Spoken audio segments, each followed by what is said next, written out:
क्या परेश रावल साहब हेरा फेरी 3 का फिर से एक बार हिस्सा हो सकते हैं? बिल्कुल हो सकते हैं, and I'll tell you why. The latest news is that Akshay Kumar Sahab has sued Mr. Rawal for 25 crores. That is Cape of Good Film. That is he's a producer. Hera Pheri 3 as well. And after Paresh Rawal Sahab just announced that he's not going to be a part of the film anymore because of certain personal reasons. He also said that there are no creative differences.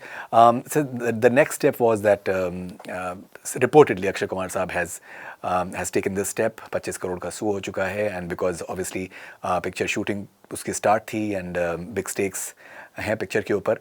Priyadarshan Priyadarshan साहब and Sunil Shetty साहब भी they are in a state of shock as well. कुछ लोगों का मानना ये था कि क्या if you replace Paresh Rawal with someone else, is that a solution? I don't think that's a solution, and that is maximum people they agree with that, because Babu Rao और परेश रावल साहब के बगैर जो है फिल्म इमेजिन करना बहुत मुश्किल है.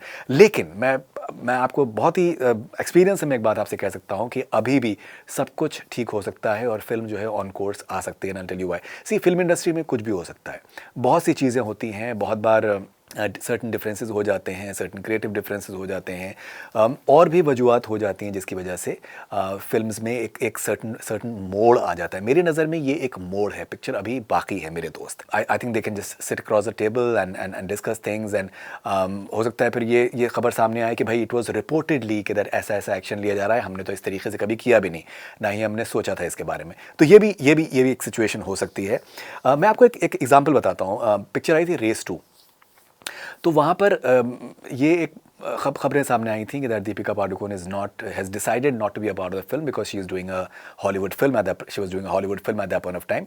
एंड फिल्म के जो प्रोड्यूसर है Ramesh Taurani sahab, he got really upset, and सिंटा में भी गए थे apparently, and he had media statements as well. He just termed it as unethical and unprofessional the way Deepika opted out of the film.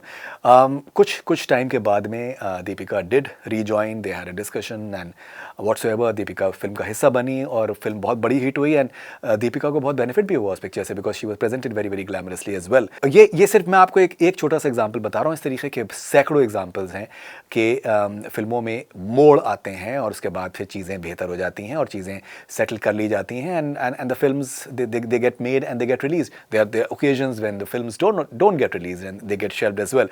तो ऐसे भी occasions होते हैं. But in my opinion, this is a more because Hera फेरी जो है एक बहुत बड़ा ब्रांड है. लोगों की जो एक्सपेक्टेशन है हेरा फेरी 3 से रिलेटेड बहुत ज़्यादा है. People have been waiting for Hera Pheri for very long time. पहले भी अनाउंस हो चुकी है पिक्चर और फिर नहीं बनी with different star cast of course, but now the same star cast is coming and people are looking forward to it. ये एक ऐसा फ्रेंचाइजी है कि मैं आपको बताऊं कि आज के टाइम पे जैसे कि वॉर 2 है फॉर एग्जांपल, पिक्चर के आने से पहले गर्म है, उसी तरीके से हेरा फेरी उसी तरीके का गर्म एलिमेंट उसके अंदर है because people know the legacy that the brand and the entire franchise carries. So I would say picture abhi baki hai. Hang on. You never know. Paresh Rawal Saab may be back in Hera Pheri 3. This is Faridun Sharia for Connect Cine. Stay connected.